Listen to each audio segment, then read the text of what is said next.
All right, we have 6 board members present, so we do have a quorum this evening. All right, just comments for the record would be first for me.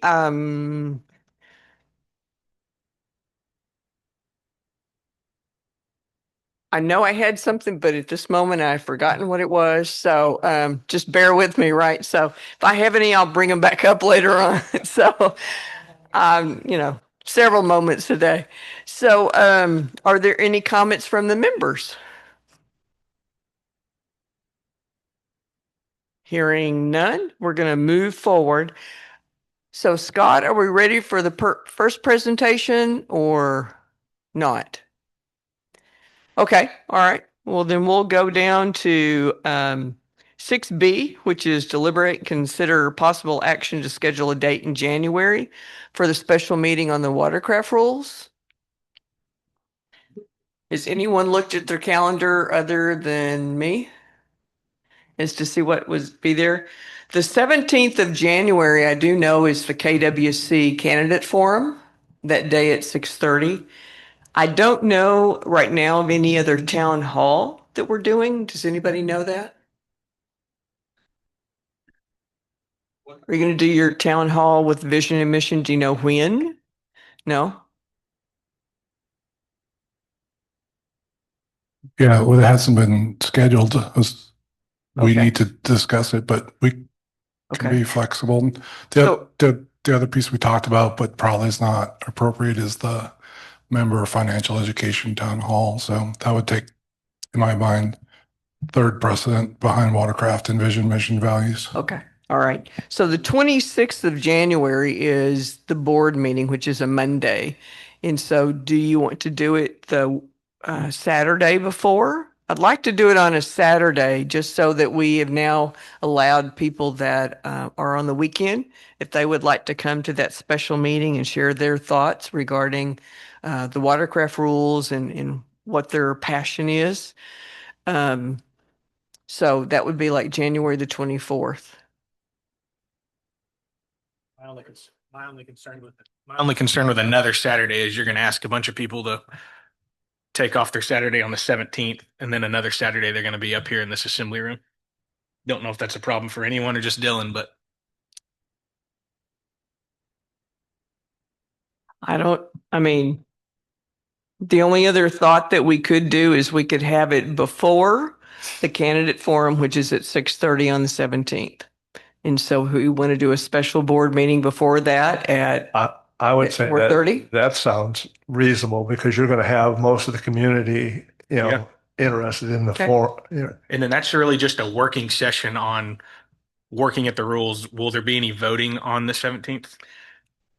Doesn't That isn't my intent. My intent would be like October the 1st, although we had a little bit of action in motions that were there, activity. Really, it would be mainly just to allow people to share their thoughts. Yeah, that's what I was going to ask. Format and intent of the meeting so that we have it structured and everyone's on the same page as to how it's going to look like, what it's going to look like, Yes, sir. what's being expected. My thought would be, it wouldn't be a standard special meeting like we have tonight. We have like some actions on there that we could discuss and take possible action, that it would be one that we would have a couple of presentations, because I've had people from both sides like to share some things. I think Dan brought up at our last meeting that we need to make sure that we make sure that people are correct in what our rules and what our lake is about. And so we set that up also. And so I think we correct some incorrect information from the last meeting. And then we can have a couple of presentations and then have open for discussion.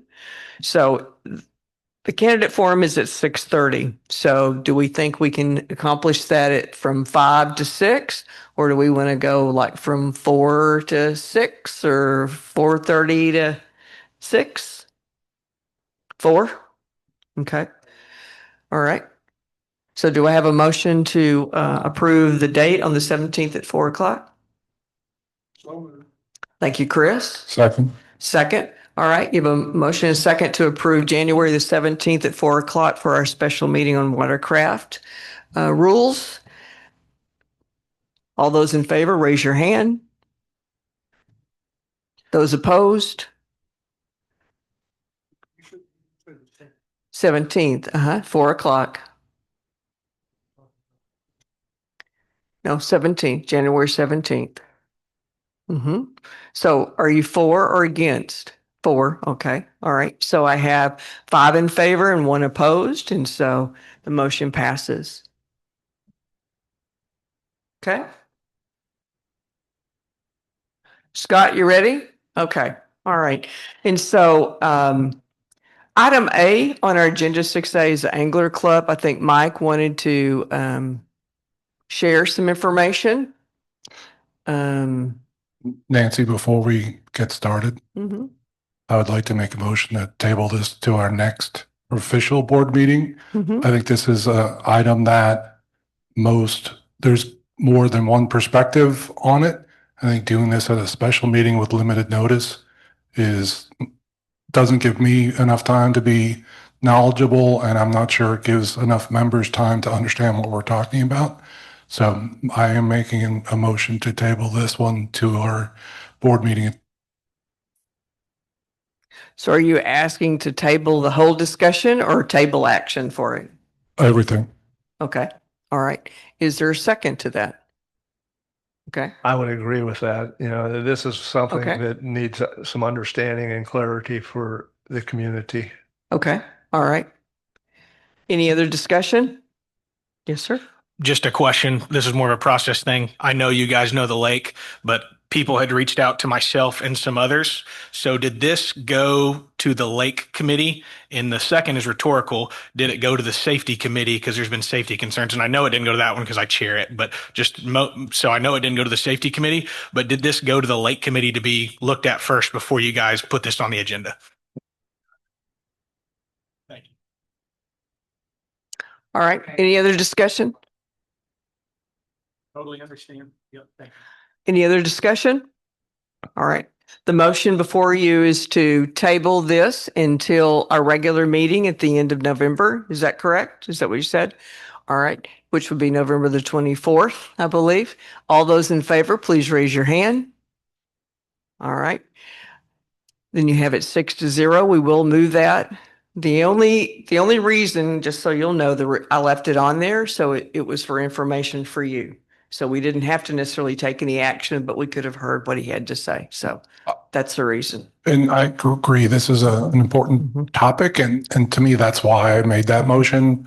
I would love to get more educated between now and the next meeting, but I also would hope that we do, some updates to the Lake Committee and get more communication out to the members overall, because there's definitely multiple different perspectives on this one.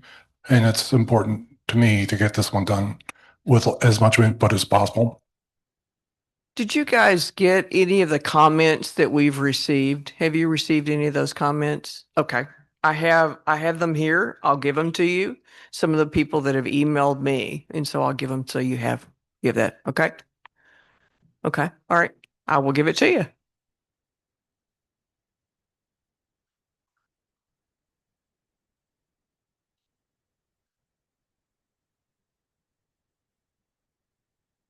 Okay. Okay. All right. I appreciate that. So is that information that we have in our packet? We don't have that in our packet. Okay, all right.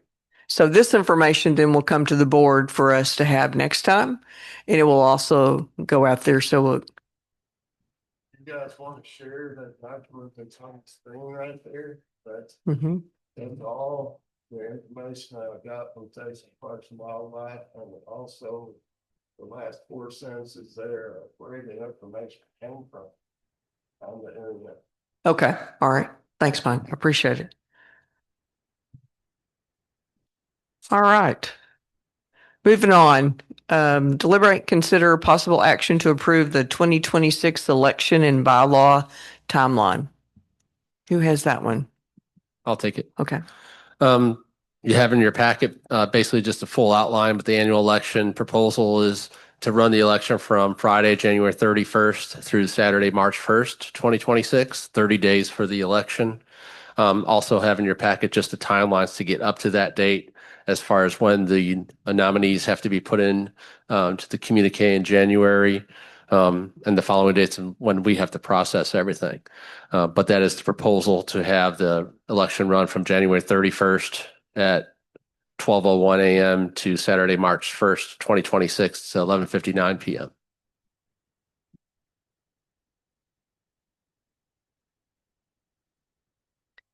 Any questions for Rich on that? I think we did have discussion about making sure that whether it was March the 1st or the February, whatever. But we always seem March 1st seems to be what our members are familiar with. So I think that's where we stuck with that one. Yeah, and bylaws, it says all voting shall cease on March 1st or Right. 30 days after being sent to members. Correct. So, So we just went with March the 1st. All right. Any other discussion? Is there a motion to approve that timeline? Dylan? Is there Ronnie seconds? All right. Okay. The motion before you is to approve that timeline that for the 2026 election and bylaws timeline. Is any discussion? All right. It's Saturday. You love that. It's really Sunday. Is that correct? Mhm. It says Sunday. I got it. It says Sunday, March 1st. That's just, I'm sorry. On top of the Saturday, right? That's just Saturday.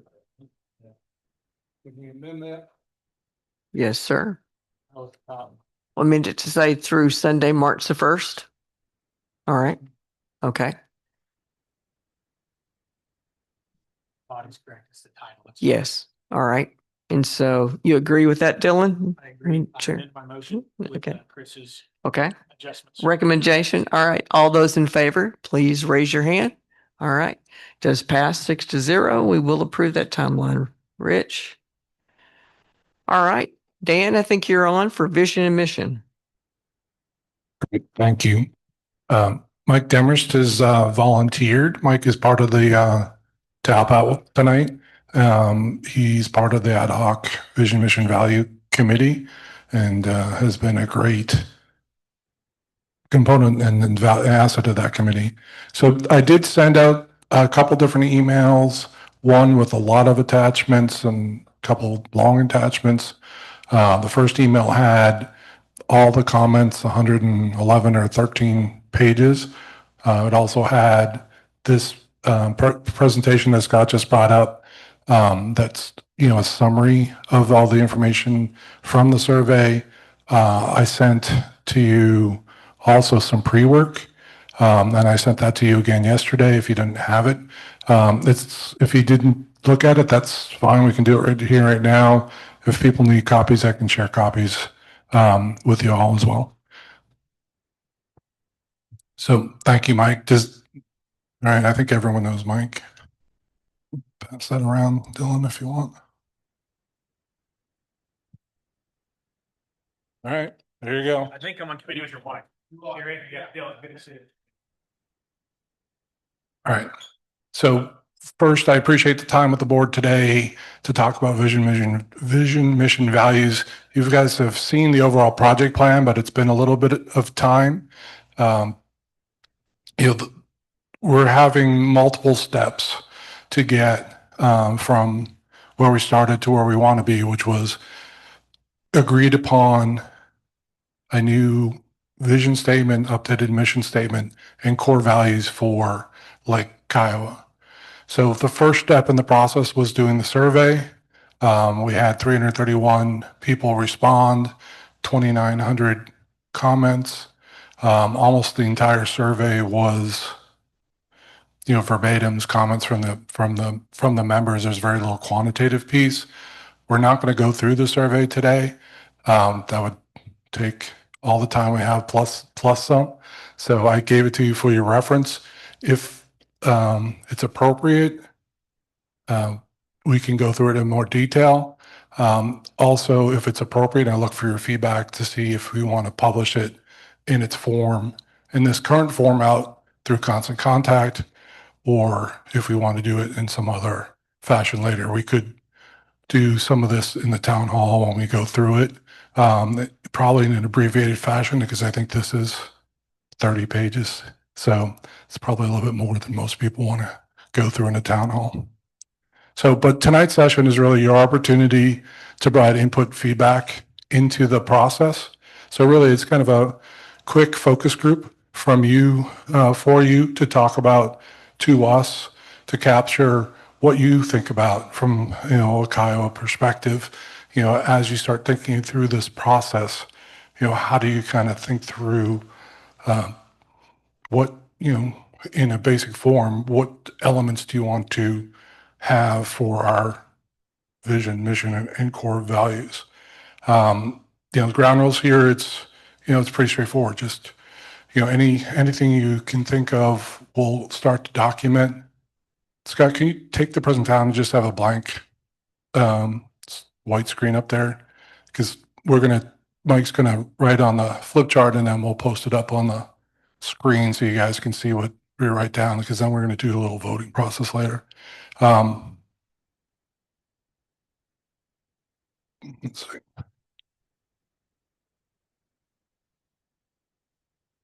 I'm so blind.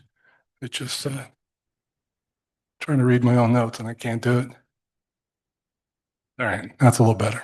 So, a couple ground rules, right? This is just a focus group. Everyone's opinion is a good opinion. We're just trying to get through this in an efficient manner. We're not here to judge or debate anything. We're just really trying to capture some ideas, and we'll try to prioritize some, after we get some ideas put on the board. And then, I would love to make sure that everyone, Rich, Crystal, all the board members, have an opportunity to share. So we're going to start with core values. If you look at the pre-work that I sent out and then just hand it around, if you look at the third page, there's some ideas there around what kind of values we think should represent Kiowa, our community, our culture. If you could take a second and just think about, of that list, or if you want to add new ones that I didn't capture on that list, feel free. But if you can just kind of think about 3, 4, 5 of those, and we'll start to write them up on the board and start to think about which ones, we would want to make sure we include as we think through the values for the community. So why don't you take a minute, and once you guys are ready, Mike will start to capture some, and then we'll start putting them up on the screen, as I said, so you can see them. But the goal is not at this phase to do any kind of judging or prioritizing. It's really just getting ideas on the board, or what your best thoughts are on the board. So if you're ready, throw them out there. Stewardship. So stewardship, is there any particular area like financial stewardship, or just, no, that's fine. I just didn't want to make sure we're capturing your comments appropriately. So, but stewardship overall makes sense. Sorry, Cecil. Tradition. Safety. Community pride. All right.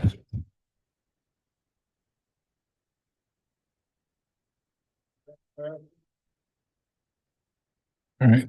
Community pride, transparency after that.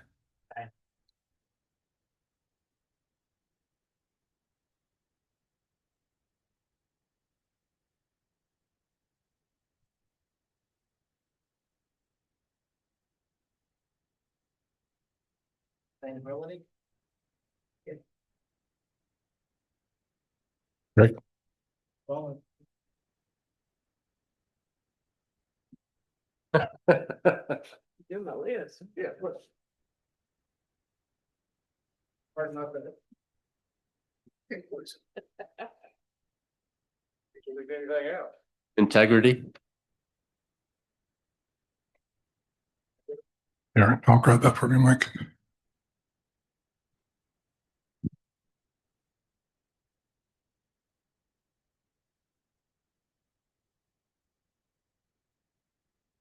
I was going to write directly onto the screen, and Mike was smart enough to say, how do we know we don't bleed through? I'm like, okay, good point. I don't want to pay for a new screen. All right. Anything else? All right.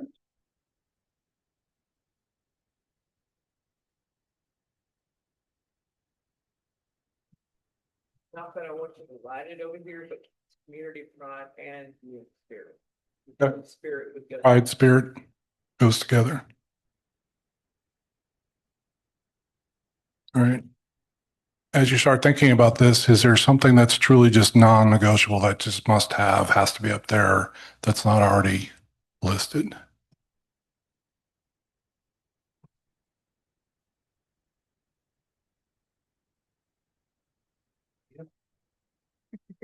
I've got a leading question.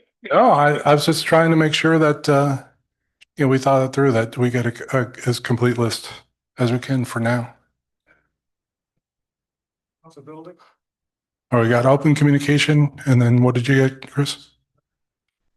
Environmental responsibility.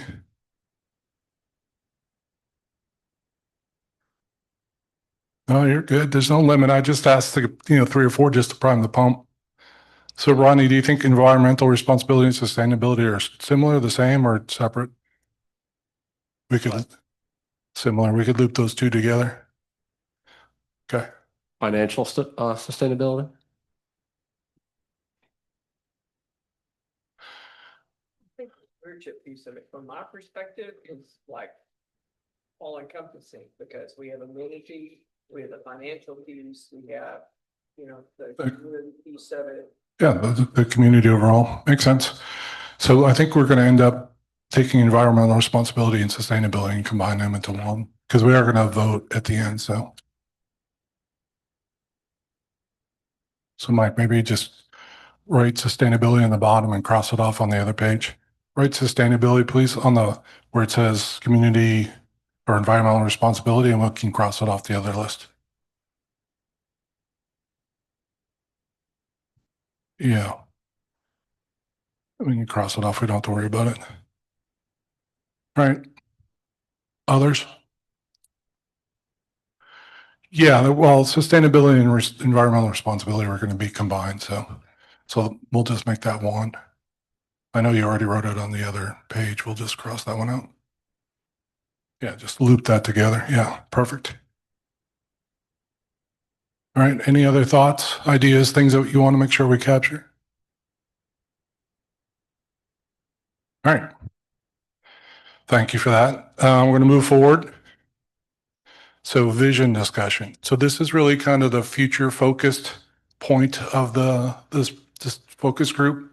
So we don't want to talk about amenities, new dog parks or anything like that. This is really about, the community environment overall. It's really a desired long-term future state for the community. It's aspirational. It's, should serve as part of our strategic framework for planning and decision making. For an example, Amazon's vision statement is to be the Earth's most customer-centric company where customers can find and discover anything they might want to buy online. Microsoft's is to help people and businesses throughout the world realize their full potential. So obviously those are very different types of organizations. In Kiowa, like genericized a different community's vision statement, and it's something like, we envision a community of neighbors working together in a private voluntary association to achieve a higher quality of life and increase property values. We envision a neighborhood that is a desirable place to live and enjoy the benefits of friends, family, and community.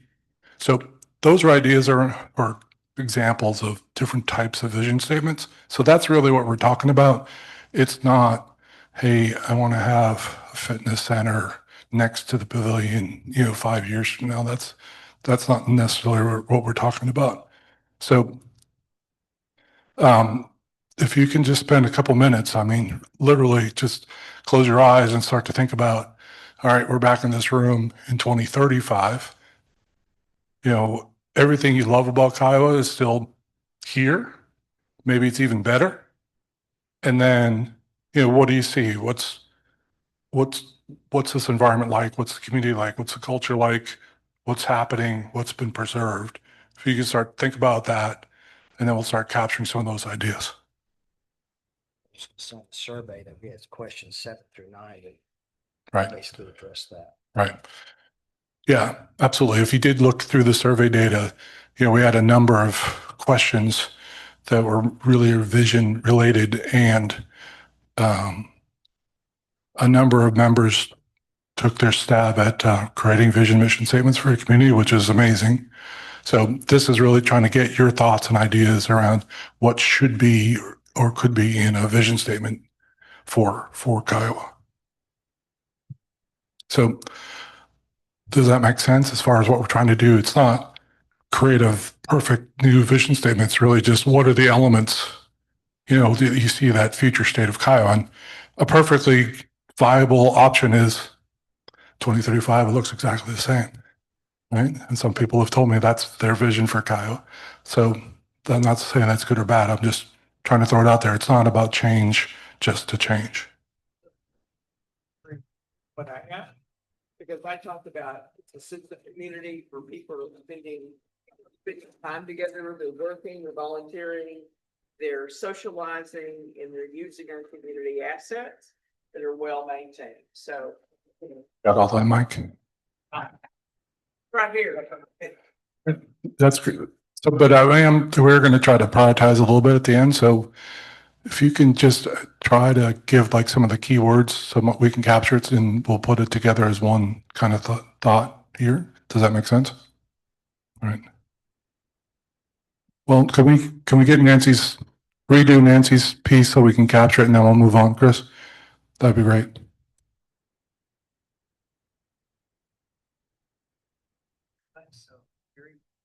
So volunteerism and I have another one. Striving is that Working and playing together. Focus, volunteerism. Tonight is thoughtful.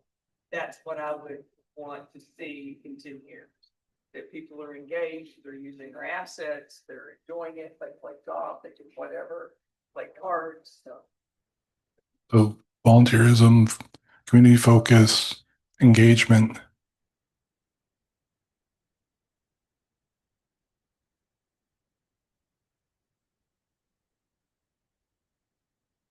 That's it. Say that again, Rennie? That's it. What do you mean by asset use? Members, are using all our assets, our amenities.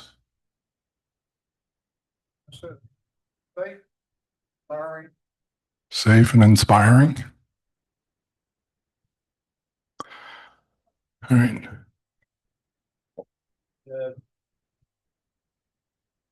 First, we're going to families and enjoy this variety of social activities and amenities for community. You guys are overachieving here with complete sentences. I appreciate it. I don't think our scribe Mike is appreciating, but that's a Yeah. The amenity. Key about the community focus is the fact that we don't all have to do the same thing. To still enjoy the asset or the community as a whole. And we can, the lake, you can play golf, you can play cards, you can do whatever you choose to do. And be as active as you want to be. Yeah, so I like that. Be as active as you want to be, You choose your path within Kiowa. I like that.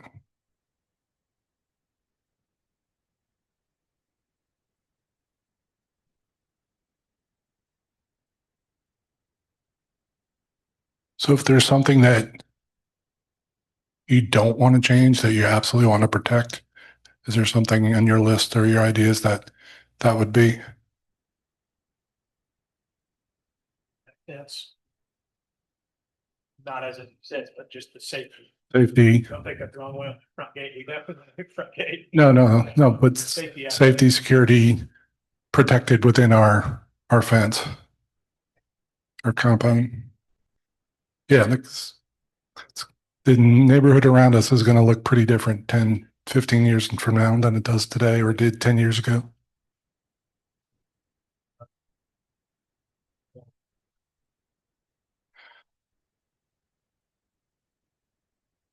Okay. When I did this before, people didn't have whole paragraphs, so it made it a little easier for me to scribe. Yeah, I should have thought that. So help me again, Cecil, with your concepts there.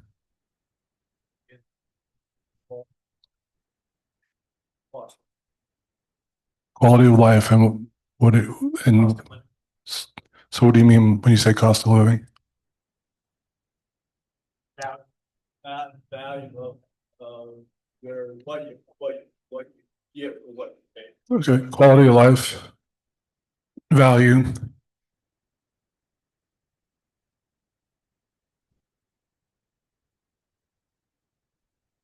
Okay.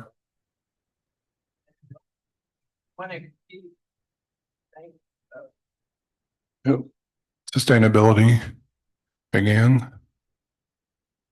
We're still. All right. Anything else? All right. Thank you. Can we just throw those up there on the screen? So second to last item for tonight is thinking about mission. And when I think about mission, it's really about purpose. So from a POA perspective, which I include the board as part of the POA for this discussion, it's really why do we exist? Who do we serve? How we deliver value? So it's really kind of, action oriented. Reflects kind of the activities, the goals, what we are doing, what is our purpose? Why do we exist? Type of a question, not in a true existential way, but in a more practical, what are we doing from a POA perspective for the community? Maintain property values. Okay. Serving members. Maintain property values, serving members, being a fiduciary. Keeping.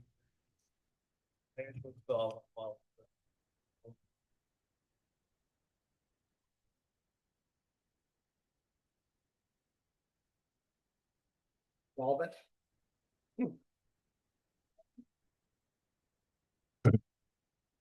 I know we missed a little bit there. Anything? Maintain property values, solve it financially. Bunch of that into one. Oh yeah, that's the one I missed. Serving members. Is that serving members? Serving members.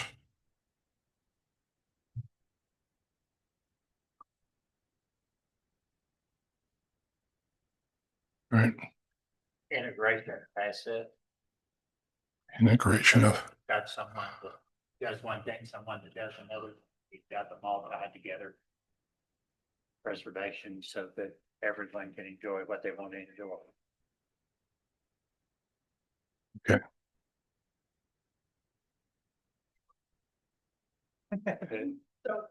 Integration. Diversity, encourage. Yeah. Right. Back to Nancy's point around people get to change their own paths to enjoy and benefit from Kiowa.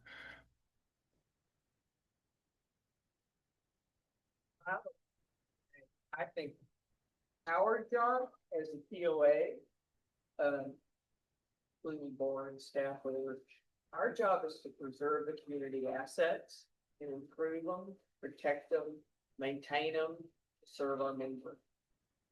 I think that's our role. Serve and protect, improve community assets.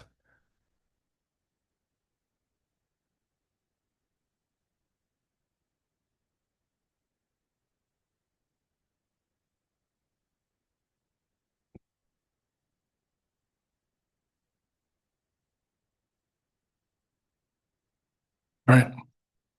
10 years, all be different around us. And so, how do we preserve the natural beauty, the neighborhood feel and all of that? It's going to be a challenge. Like that, preserving the natural beauty of Kiowa. That one definitely came up in the survey. We did about 51. We could. Right?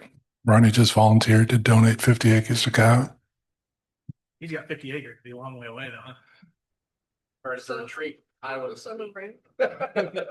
Just some around. Okay. So, How to fund that one, go short. no, you're right. So anything else we want to put on our mission list? All right. So here's going to be a quick kind of voting thing. If you could take 3 dots. Well, let's take 9 dots, 3 for each topic. How's that? You can pass that down.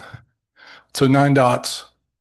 So the purpose here is we're going to look at vision, core values, mission, and just take your dots. You could put 1 dot on 3 different things. You could put 3 dots on the same thing if you think it's the most important.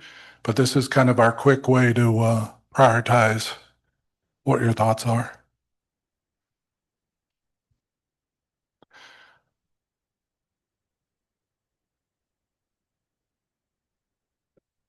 All right. 9, 3 for each topic.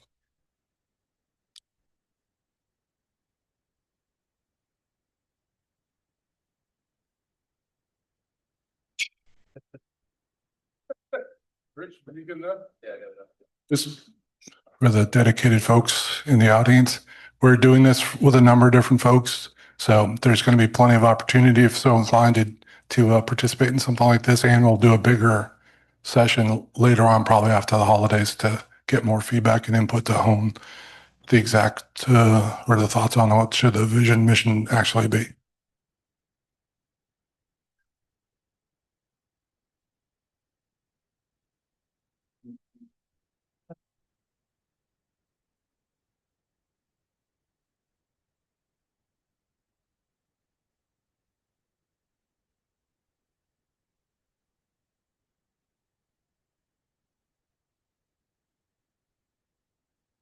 So 3 dots per topic: values, vision, mission. Put all in one, going on 3 different ones, whatever you want to do, but just 3 per topic.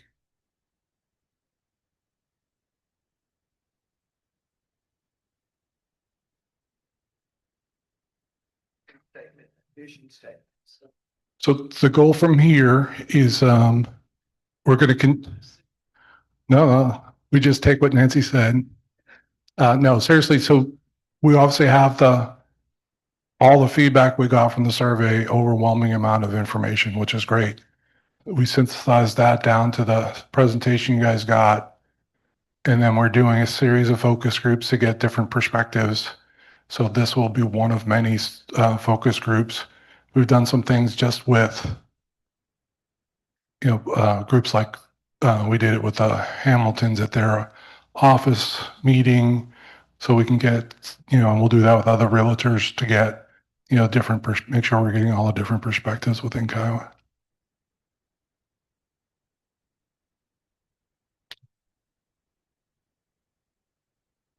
I guess they did, you know. Yeah, that one was combined.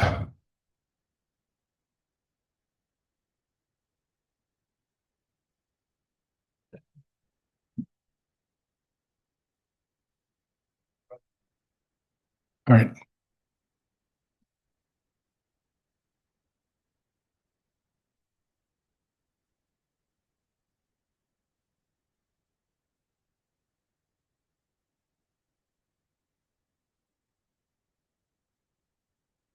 Yeah, what's she saying? What's that?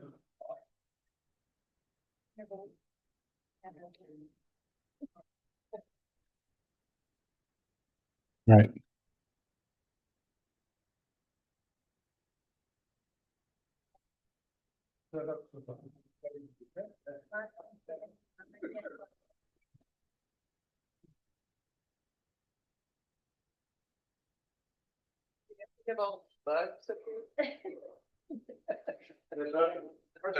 Yeah.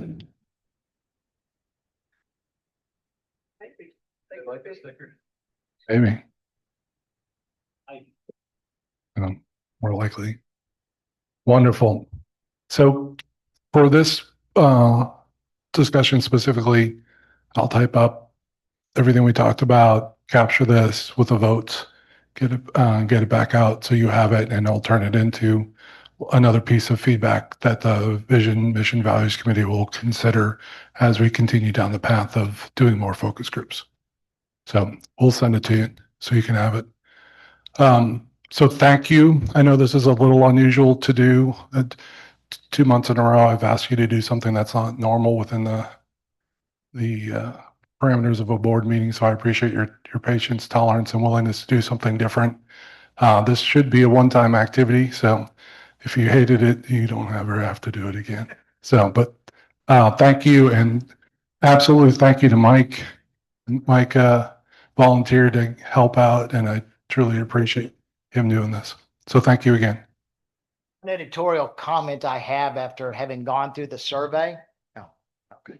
One editorial comment I have after going through all the survey and the comments, what really spoke out loud and clear to me that, through the efforts of this board and all the boards past, everybody has really made a big difference in what this community is, because the comments that we got back were really favorable. And this is not a perfect place by any stretch, and no place is, but it was rewarding to see that all these comments coming back is a result of people that have served this community through volunteerism and really made a difference. So I think that's what makes this community really special. Agreed. Great. Thank you again. Appreciate it. Thank you, Dan. Any other comments for Dan or anything like that? Feedback? No other feedback at this time for Dan. Send it to later. All right. Okay. Moving on to item number 7, which is a preliminary review of the O&M budget. So who's going to kick off on that? I'll start it off. Just quick highlights from the last meeting. I have the budget notes in there again. Basically going forward with a 5% salary increase. All the positions are listed, or adjustments of positions are listed. Overall headcount is now increased by 5 with some recent adds and some other adjustments. For the last conversation, one of the major comments was salaries, turnover rate. I have a table in there of what the POA turnover rate is. Overall, you can see in the bottom right corner, we have about almost a 53% turnover rate. The vast majority of that is the lodge and security. Security is almost a 70% turnover rate, and the lodge is both front of the house and the back of the house, over a 100% turnover rate. You can see, lodge has basically hired 30 people over this year, and either leaving voluntarily or being terminated. 29 have left, so you got almost a cycle of 30 employees over the year at the lodge. Do we And have then, anything for up here or no? Presentation? That information on the screen? that information is not on the screen, but Scott can pull it up if he wants. I should have my budget notes there. No, it's a Word document. It should be budget notes. And also just have on there the salary breakdowns. Another question was what percentage of the salaries total and by department. You can see the amounts by department. Overall, we're about 38% of our O&M budget goes to just salaries. That also does not include overtime or benefits or anything else. So the staff is a huge cost as part of the O&M. He's got it up on the screen now if you want to see it. So you can see that turnover table now. And likewise, basically 10 people turned over in security over this year. And like I said, about, 30 from the lodge. So it's a quite a big turnover over the year. We spent a lot of money on, recruiting, pre-employment, trying to get people started in. So that's part of the strategy is changing that. We spent over 40,000, close to $50,000 in recruiting and pre-hiring this year. So we're going to try to reduce those costs, basically go to, not what we actually spent this year, but what we actually budgeted. So I think we have probably about $18,000 total budgeted for recruiting right now. And we're going to try to reallocate what we'd have reallocated that money is basically going into the salaries for a salary increase and for the additional headcount. I asked this question about how many people live in Lake Kiowa and you answered it here. So like a third of our staff live in Lake Yep. Kiowa. 26 That's pretty right now. exciting. Yeah. I would assume they're the ones not turning over. Is that true or false? That's a kind of hard to know. In general, but yeah, a lot of our longer tenured employees or some of them have been here. Mel, Leanne, Scott, they've been here for quite a while. Is that the answer to keep some of this turnover down? Fine. Are we out of servers, call it? Well, like you said, that's the word of the mouth. That's word of mouth, just people around here trying to hire people. And when you get into a lot of people that these head counts you're talking about the 6 golf marshals part-time. They're all out here. The entire communique staff lives out here. So you have some that are almost completely dedicated as Part-time. mission. Yeah. Yeah, a little bit. Yeah, if you want to take that in half, it's about 15 of the working staff, correct? Nice to figure out.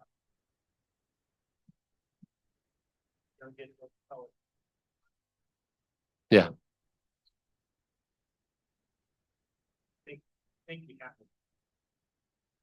I mean, if you think about, we have maybe our population is 3,000 people. Can we get that 10 people or 20 people? Get at least a majority of them that are residents out here, possibly.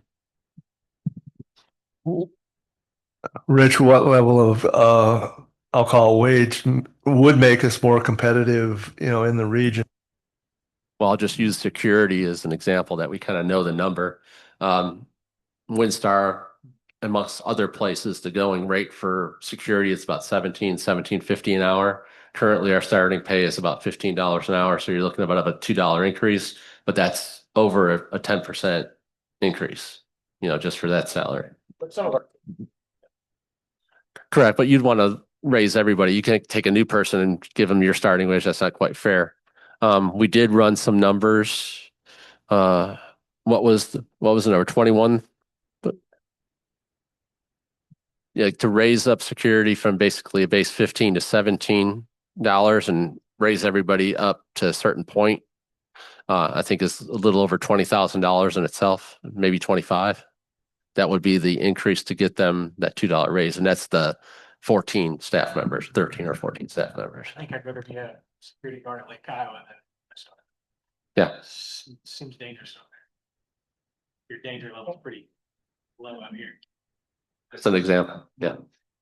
Well, the question becomes, if you do increases, does it mitigate the turnover rate, or do you still have the same situation that you've got now? Less, I would say, but do you take it down substantially where it's a cost benefit to you? You could never know that for sure. I mean, it's just something that's a strategy that you would try and see how it works out.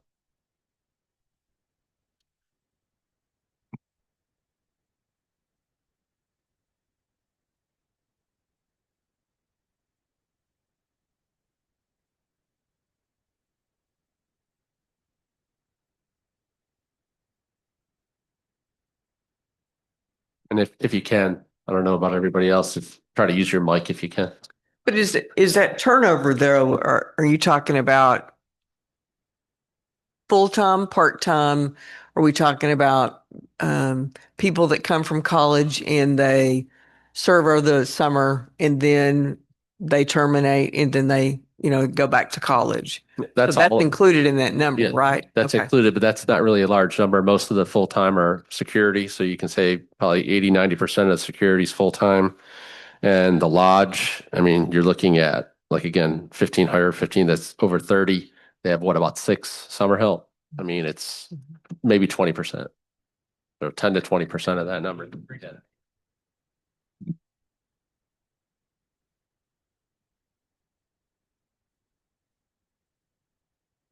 But that's our strategy, try to take that money and try to maintain the 5% salary increase and try to add those heads. So that's where the um, recruitment money, et cetera, has been reallocated to. But we have to find an alternative methods of hiring.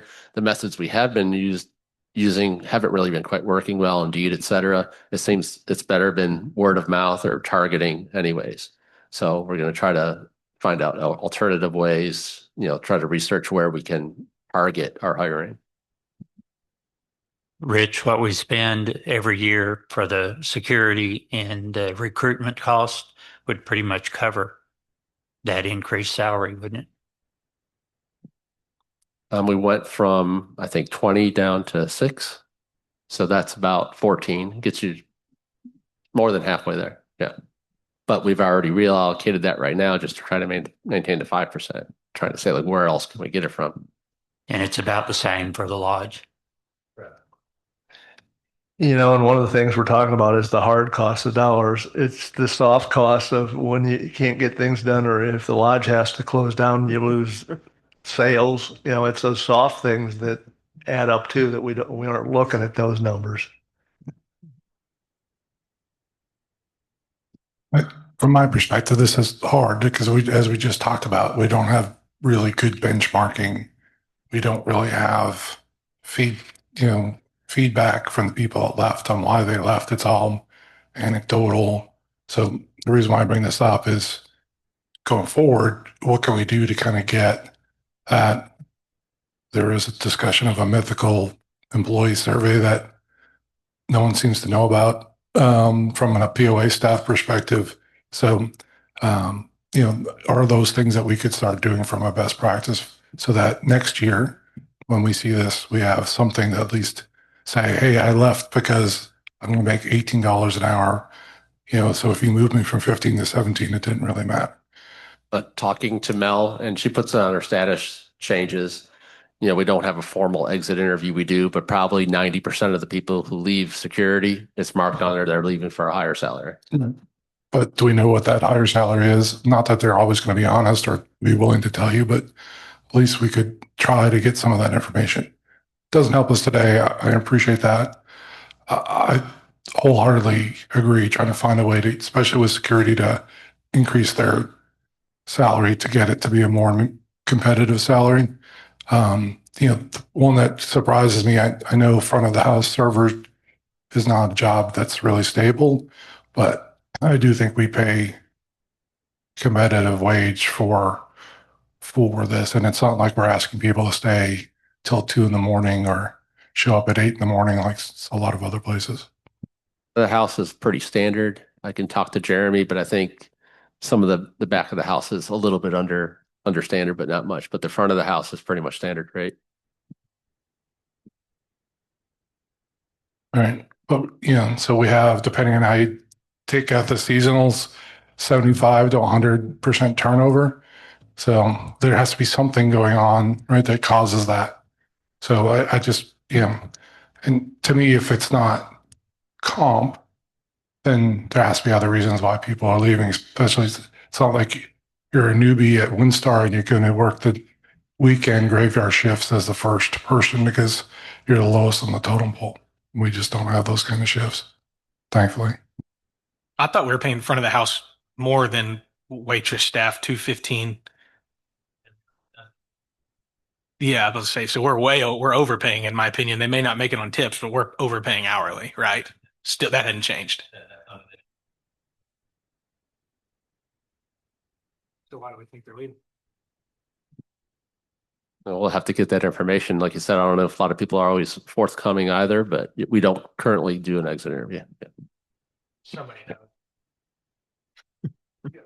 Oops, sorry. It's hard to get anecdotally, right? I mean, that's all we got. I mean, I'm sure if asked Casey or Jeremy, whoever, they'll tell you, here's some of the things. But, again, we don't know it today, but to me, if it's not comp, there has to be something else that's causing turnover. So can we dig into some of that? I think security is pretty straightforward, that we need to find a way to come up with 25 grand or whatever the right number is to bump up their salary to a competitive rate, because that is, right, something that we want 7 by 24. So that's not, the same as the lodge, front of house, back of house, whatever.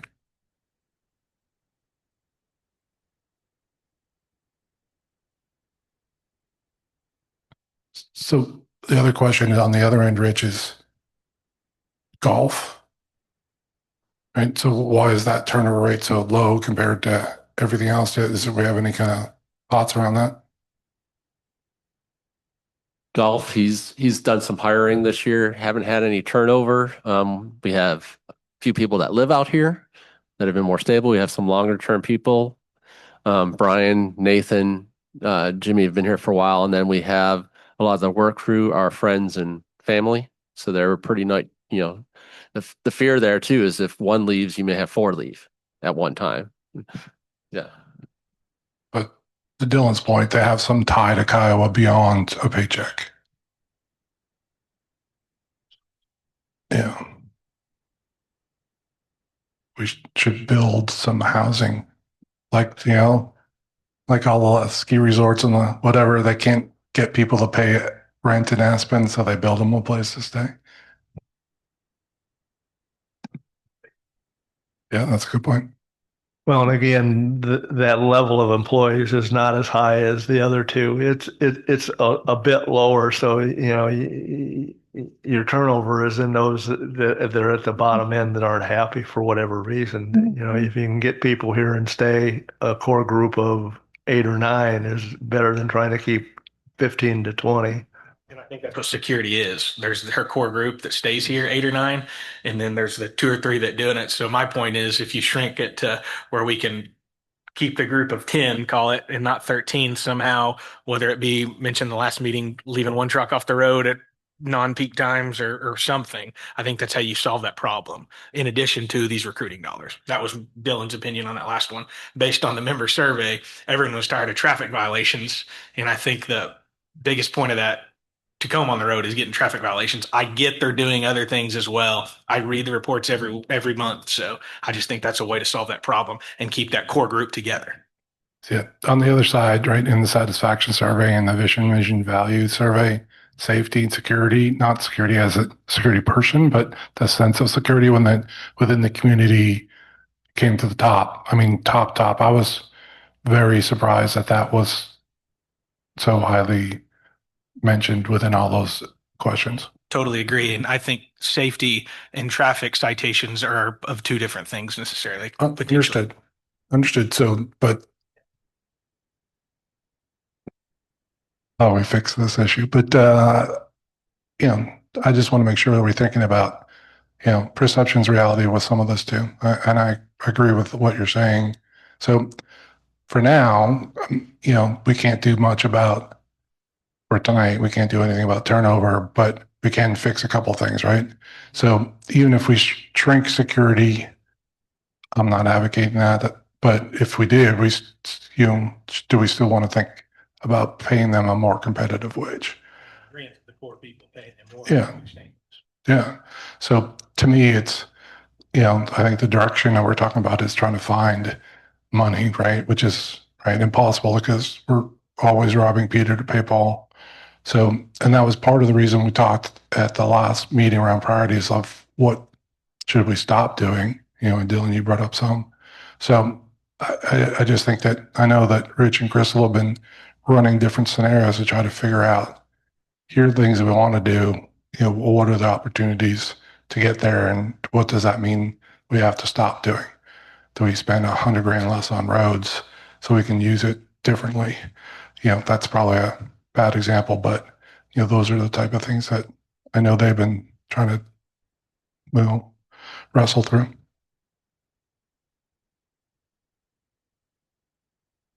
Okay, the next page, we just go into the salary breakdowns. Again, you can see percentage of each department of what the salaries are. And the total is 38% of the budget. And you can see which ones, public works, security, obviously, a lot of it's based on just staffing. That's what the bulk of the O&M budget goes towards for their department. Next is basically our fixed cost insurance and everything else. Crystal, if you want to just go into some of those, you may know some more details, some things we're not. Rich, just one thing before we move on. Salaries, you said it didn't include overtime, and part of that is a cost. We're paying overtime because you're not paying salary. So I'm not sure in total across these how it would creep that percentage up. It's going to go up some, I know.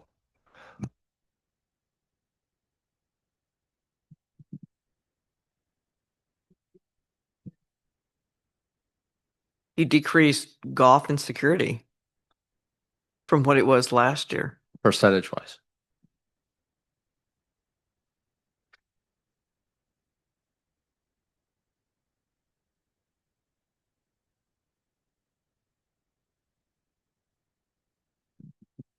So going into the fixed costs, if you want to go into there, some of the cost drivers. The water department, that was one thing we had last time was we were at projecting 33%. Just worst case scenario, we have to get confirmation that the water rate's only going to go up 5%. So that was good news. We were able to reallocate those funds. Again, try to get the salaries up, et cetera. The garbage fee should be 4.5%. I got a pretty firm number on that, but it's not final, especially they're reaching out to April to when their rate goes up. So they're not as sure, but that's about what it would be right now. So Rich, can I go backwards for a second? So if you look at the non-controllable items, property insurance, if you looked at all those numbers, so what do you think the percent increase if you average that out would be? Because it seems to me, with just looking at that, it's probably more than 5%.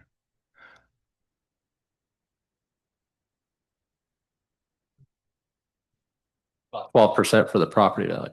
Yeah. So if you look at all those, I know some go up zero, but to me, that's probably the number one thing that most people don't understand.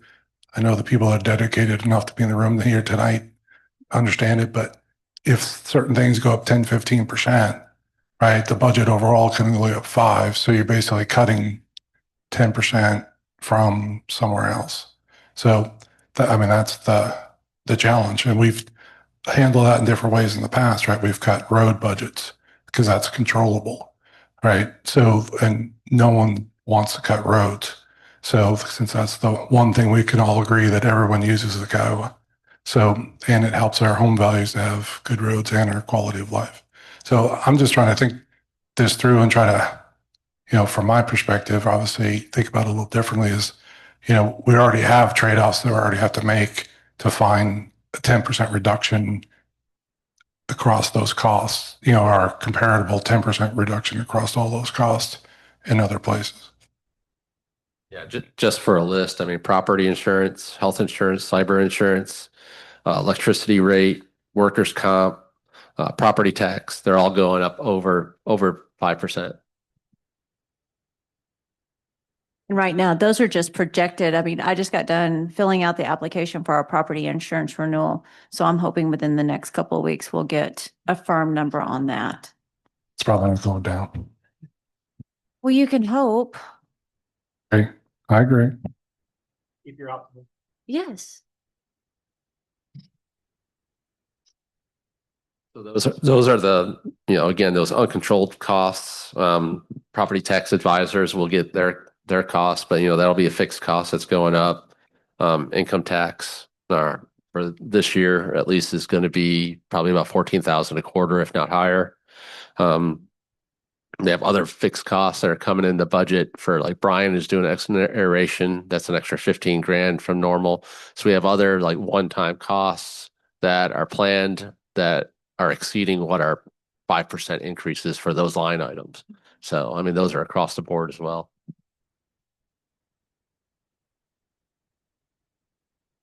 And then you get into just what are we going to raise up our assessments? I mean, a regular assessment, of course, we're requesting 5%, just trying to keep pace. Everything else as well, lake management fund, trying to get that, that sum up enough to where we can actually do some significant projects. CARF to try to do all the capital improvements.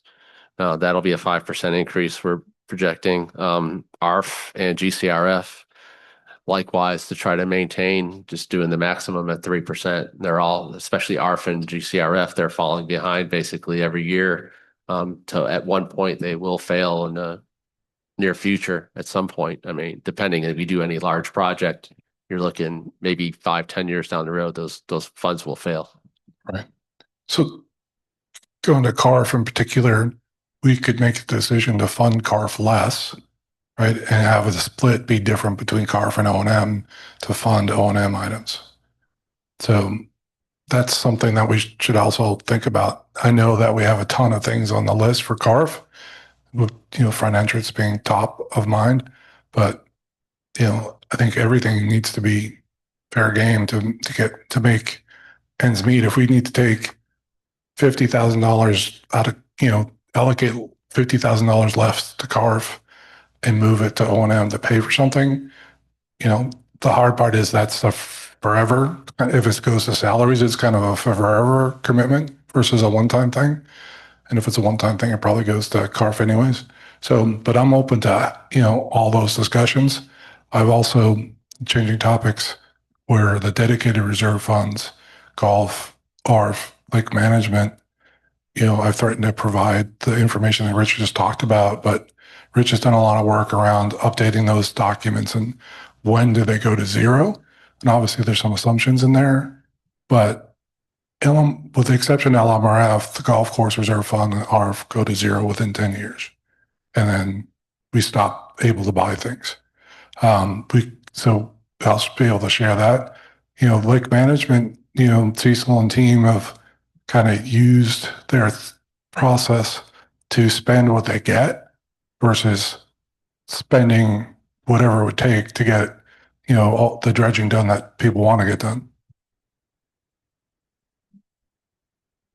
Trying to build to a point in the future where you could do dredging projects in critical areas.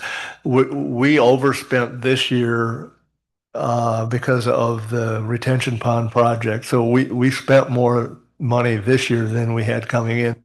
The total fund is dwindled down some, but it was for preventative necessary activities.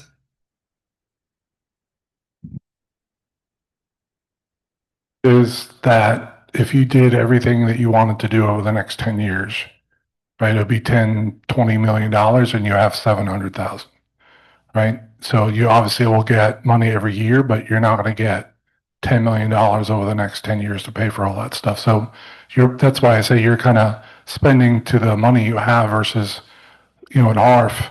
We know what the liabilities are. We're not changing the liabilities to fit the amount of money that we have, where you guys are trying to be responsible to spend only what you got.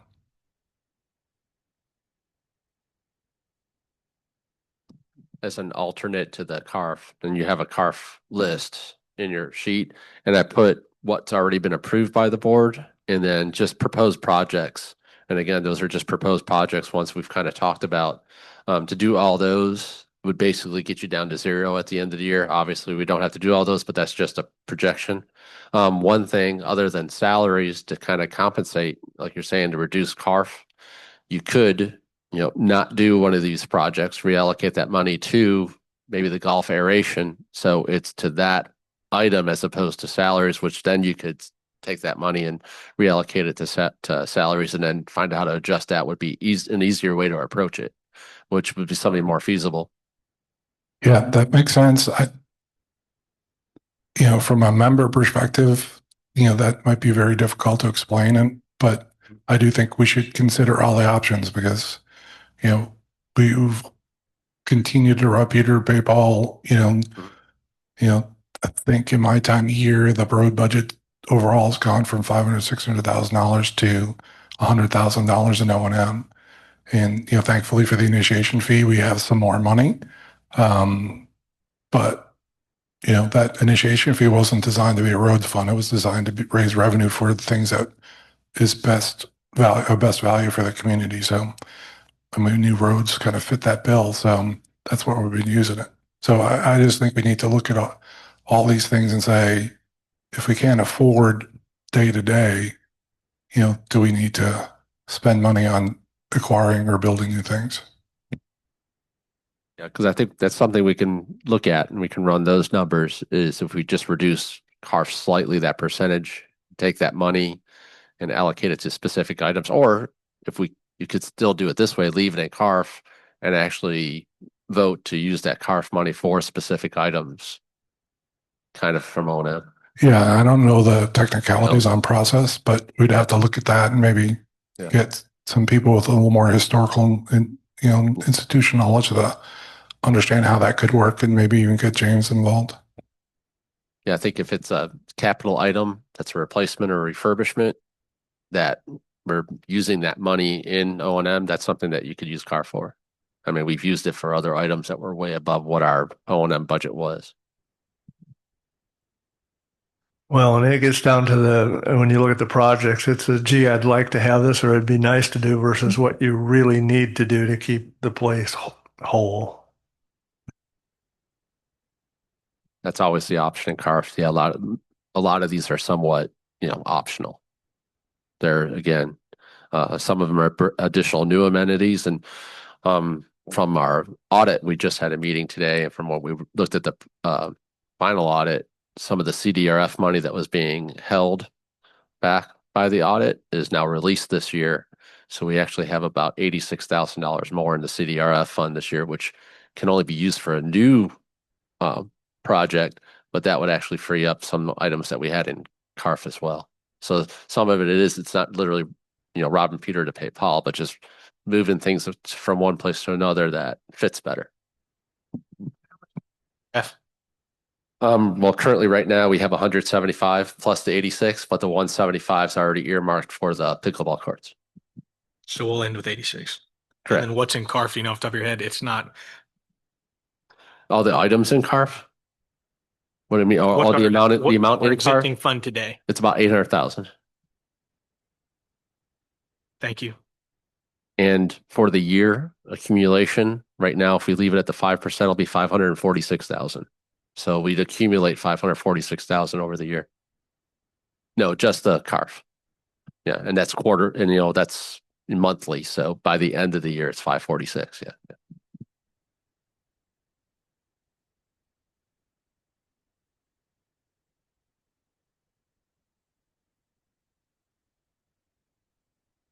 CDRF items, correct?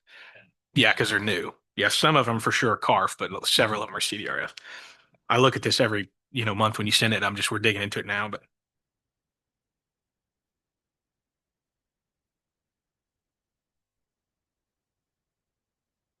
There's several things we've approved that we haven't done, and we don't.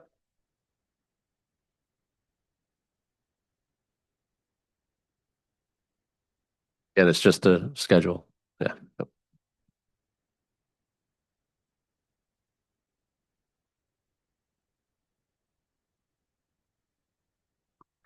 Going on to the next one is the initiation fee funds. Last meeting, just to recap, we kind of discussed a couple options, and the group that was there proposed just to use all the initiation funds from this year and use them on roads again to try to catch up on roads, if that's still the way everybody wants to go on that. I know some people weren't at the last meeting. We forecast to collect around $250,000 in initiation fee, and the proposal from last discussion is take all of that money and put it towards roads in 26, which I support absolutely. And correct. As of the end of October, we had $215,000 actually in the account. If you project that out, it'll be $259,000 if we keep it the same rate.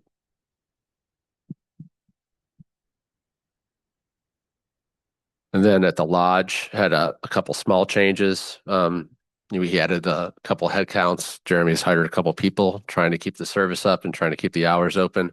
Right now, the subsidy is at $99,000 is what we're budgeting as a loss, and his revenue is going up at 10% is what we got his revenue set at.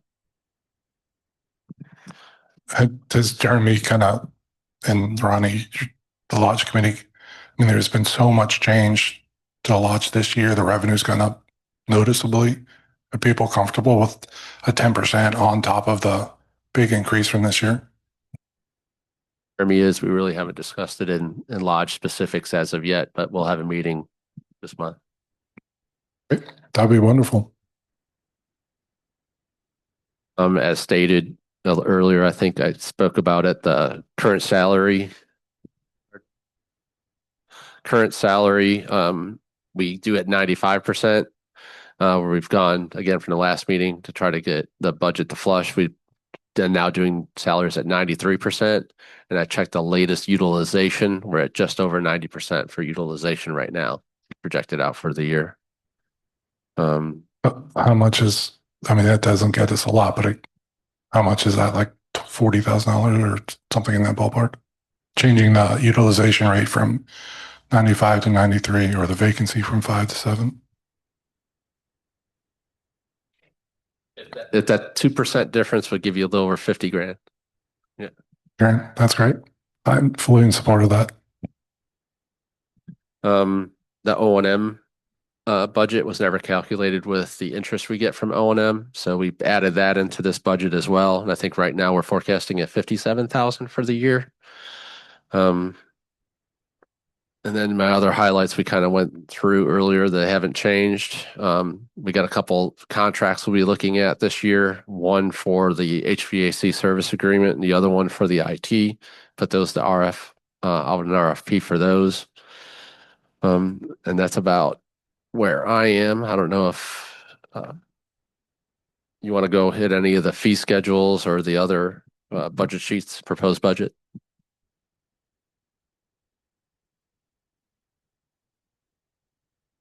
Does anybody have any questions up to this point for them?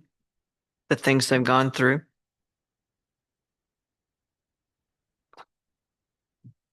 Okay. From a layman's perspective, this is overwhelming. It's amazing how complex our little financial situations are. Like you say, rob from one pocket and put it in the other. You just hope you got money in that pocket. So, yeah, I appreciate the work you've done to make sense out of this. Thank you. And to that point, and then Leslie, I know I didn't make the last Ways and Means, but there hasn't been a real detailed discussion of the Ways and Means yet. I know Rich got through it at a high level, so there will be hopefully some more input from those folks. Maybe come up with an idea or two as we discuss it with Ways and Means. Is that right, Leslie? Great. Got any good ideas? And also Ways and Means had an inflation rate of 2.5%. And the interest rate was 3.5% to budget. Okay.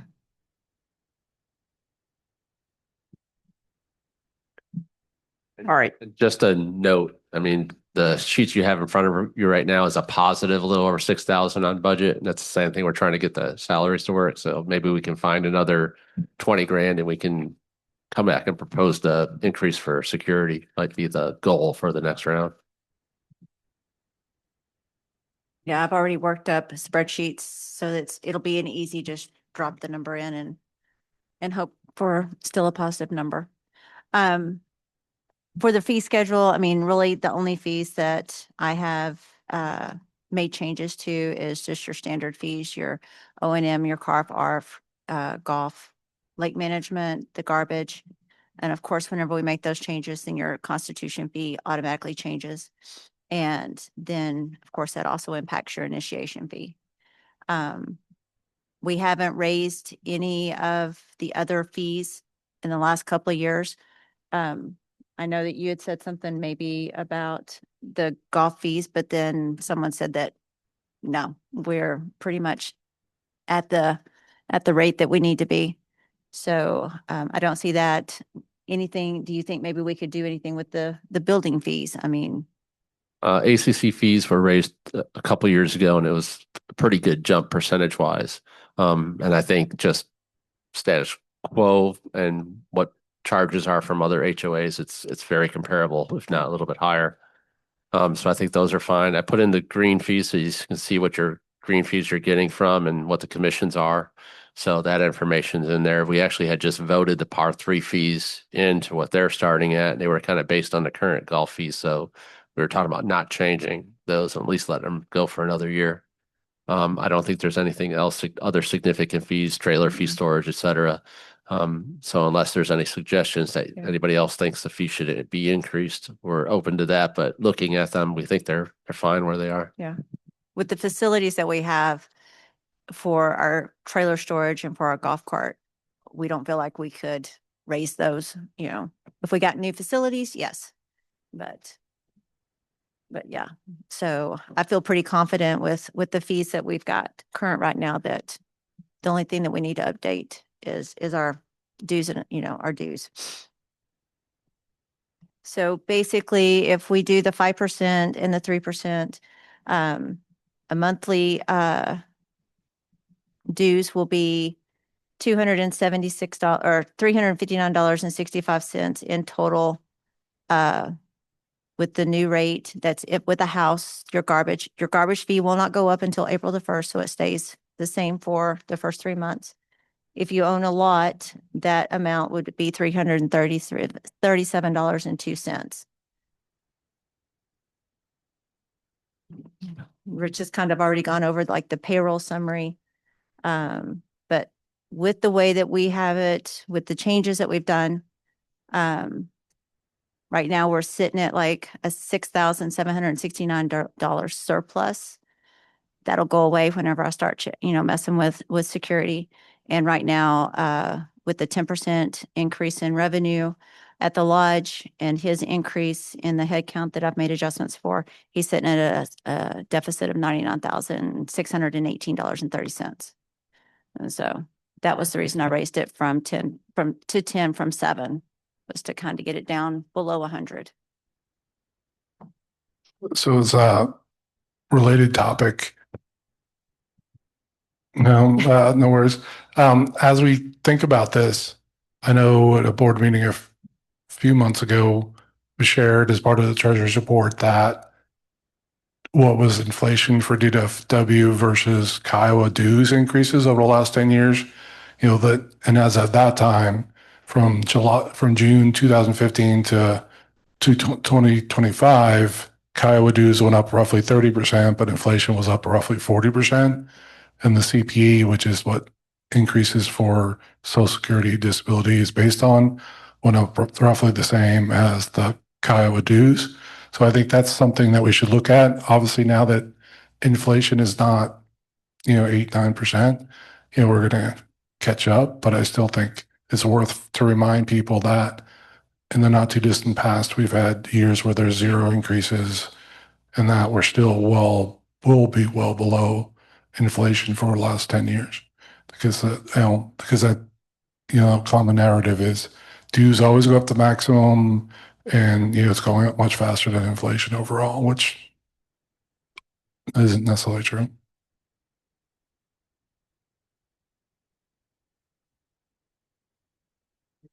Rich, you may have mentioned this, and I may have missed it. So for salaries, we've underspent historically, so what's budgeted in there? I mean, I would assume that's going to happen again this year to some extent. To what level, where we think we're in tougher shape. We have an underspend in those big buckets traditionally every year. And again, I don't know exactly what those numbers are, but I know it's there. Have we factored that in any place at all? Well, that was part of what we're budgeting the salaries at. We budget the salaries. We did them 95% last year. We were doing them 95% this year. We said, let's go down to 93 because we almost never hit 90%. We hit 90% for this point. Last year, we were about 87%. Year before that, we were in the high 80s. This year, we still have a couple months to go. We may fall back down into the high 80s. So, I mean, it's rare for us even to hit 90% in salary utilization.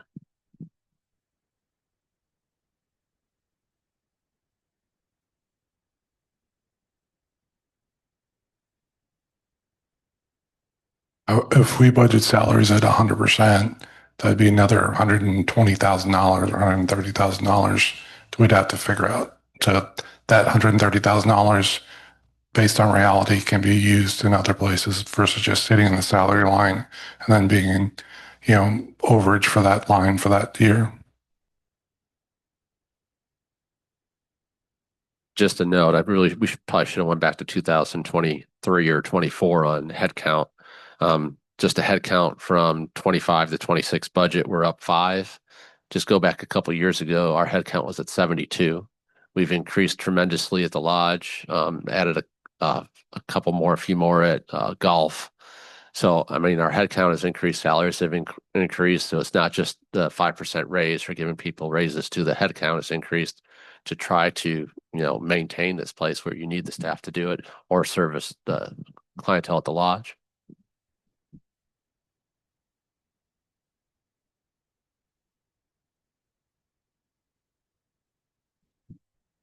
And just a note, and it's adjusted in the budget, but the head count actually has the 2 people for the par 3 in the head count. So they are par 3, but they're not in the budget.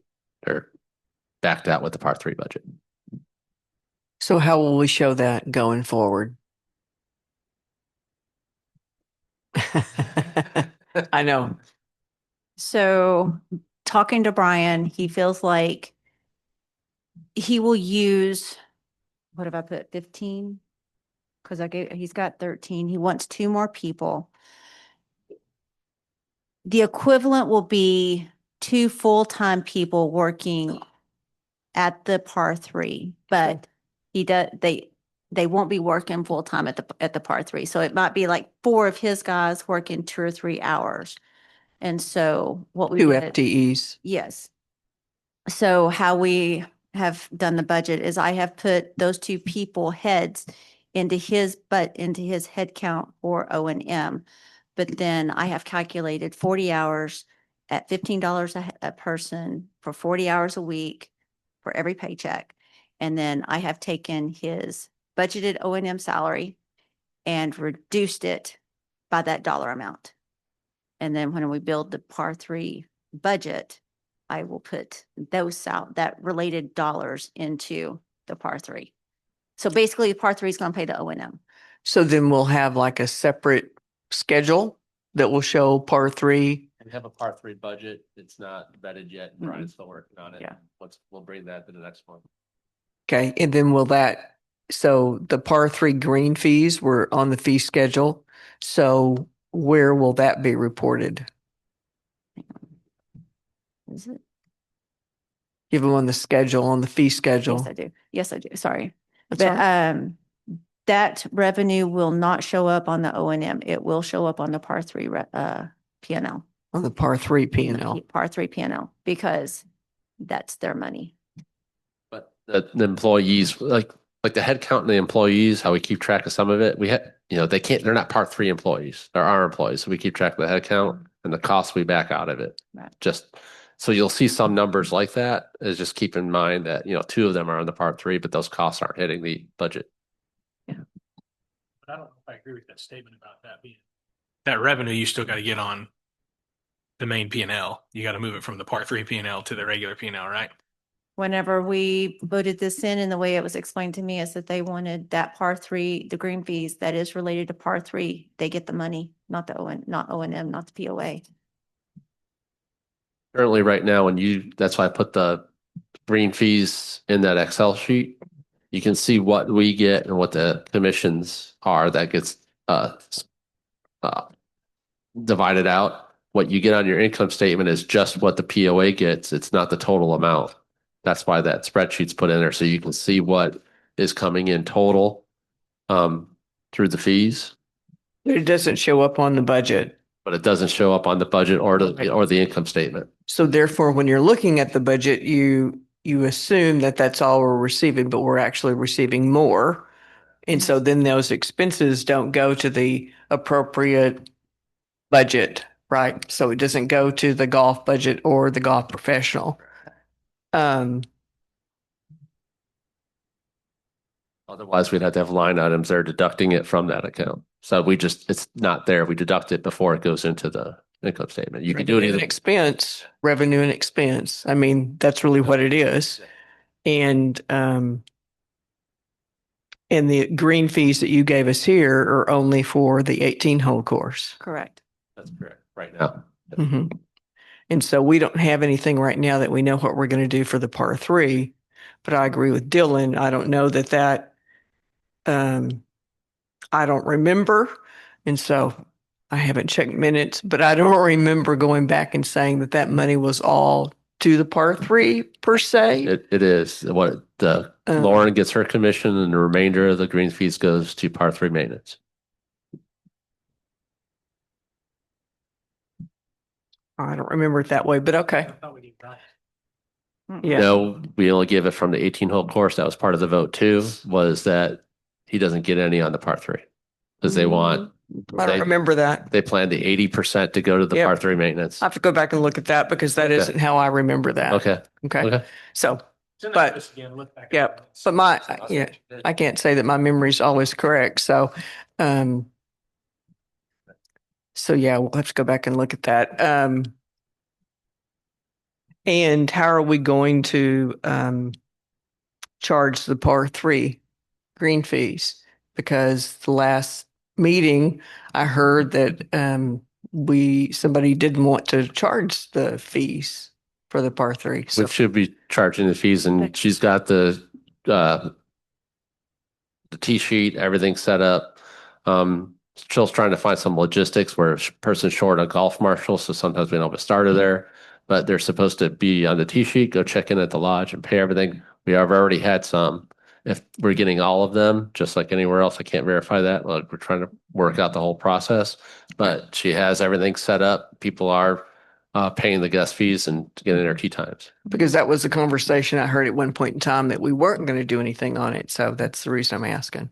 But no, we set it up right before it went live. In North Star, she has like little sale buttons. So that if you come in and you buy a green fee for the par three, it is designated as the par three. And Which would relate back to tee times. Mhm. Right. Yep. Okay. What to consider, make sure we work on that one. What other questions do people have in regard to what we have here at this point in time? Anything you need Crystal to go back and figure for you? She hates it when I say that, I know, but. Nope. That's what I'm here for. How many open purchases do we have? 0. Well, open. Yeah. That needs to be $65 an hour. Can't give them more than $15 an hour. Oh, so that. Well, I mean, Cost of copies needs to go. I started saying I would like to raise the cost of copies. I'd like to raise the cost of a notary. I mean, if you go to anywhere, typically it's like $20 for a notary. I think the lowest I've ever seen is like $5. We charge $3. Now it's 25 cents for a black and white. It's, I think, 30 cents for a color. Well, most of these are our members. I don't want to just nickel and dime our members to death necessarily, Yeah. but I can see a member coming to you and just berating you with some random open records research. So I was just curious. That's very cheap. But yeah, no, we have, to my knowledge, we've never had a request for an open record. I'd probably leave. And I think that's in the actual open records policy. So if you want to change how much we charge per copy or hour, I think we got to change that, update the policy. But we could do that. Some people do, yes. Like how many? Depends on the group and depends on the month. If it's, a women's group are having like some kind of fancy thing, they'll come in and they'll have us make, copies. The par three was keeping us quite busy. Who runs the conference? Do they do it? No, we do. They'll drop it off. Kendall will run it. So you're only getting 20 cents a copy, but then you're not getting an hourly rate necessarily, Yeah. right? Yeah. Again, I don't want to nickel and dime our members. That's just really cheap. Yeah. Speak up, Dan. I was screwing with that. We should look at what FedEx charges, and then discount it a little bit and go with it. But I don't want to irritate people because Right. there's plenty of bigger ticket things that I'm sure will irritate people. So the only request that I have is I know you guys have been spending a lot of time going back and forth, thinking about different things. So if you could just provide before we get to the next discussion on this, here's the trade-offs we considered, here's the ones we like, here's, and here's why, here's the things we don't like, and here's why. And then see if there's other things that, you've thought about and said, no, that will never fly. What are they? Because they may fly if we can kind of think about it differently, because we're at the point where we just have to think about this in a different way. Run rating it out to the future is not going to work.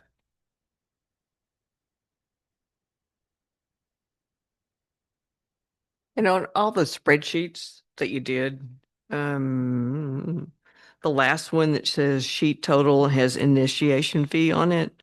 Mhm. Those totals are like 13 million and 12 million. No, no. I started. Not, I know.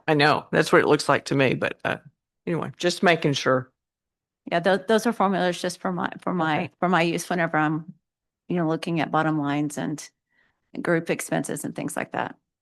If you just want to, it's sheet total, which is basically your balance. So like I said, we're 6,300 positive right now. Mhm. Initiation fee she had there at the 239, you add those together, you get the 245. And then everything added up, positive and negative, is 13,560 if you add up the whole column. What's the equipment rental admin? This is really random here, but I got it highlighted here. What That do would- y'all need to rent? That would be my copy machines. Y'all rent them? Mhm. So next question, while we're talking copies, do you pay per copy to rent it? And what are we charged? We have a set amount. I'd have to look at my 12 cents or something? And It's less than 20, I hope. Yeah. Yes.